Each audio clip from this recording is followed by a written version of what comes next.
Hello friends. இன்னைக்கான current affairs பார்ப்போம். ஜப்பானில் நடைபெற்ற 23வது காதுகேலோ கோடை ஒலிம்பிக் போட்டியில் இந்தியா 9 தங்கம் உட்பட 20 பதக்கங்களை வென்றுள்ளது. FIH ஜூனியர் ஹாக்கி உலகக்கோப்பைக்கான சின்னமான காங்கேயம் வெளியிடப்பட்டுள்ளது. இப்போட்டியானது சென்னை மற்றும் மதுரையில் நடைபெறவுள்ளது.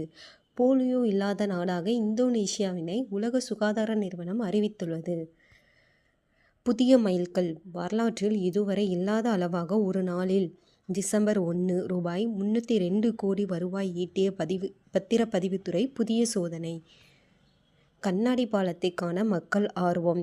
7 கோடி ரூபாய் செலவில் இந்தியாவிலேயே மிக நீளமான கண்ணாடி பாலம் விசாகப்பட்டினத்தில் திறப்பு. 40 டன் டிசைன் ஸ்டீலை பயன்படுத்தி 55 மீட்டர் நீளத்திற்கு புதிதாக திறக்கப்பட்ட கண்ணாடி பாலத்தை காண மக்கள் மிகவும் ஆர்வம். ஆளுநரின் மாளிகை பெயர் மாற்றத்தை தொடர்ந்து பிரதமர் அலுவலகத்தில் பெயர் சேவதீத் என பெயர் மாற்றம். அப்போது பிரதமருடைய அலுவலகத்துலேயும் பெயர் மாற்றம் செஞ்சுருக்காரு.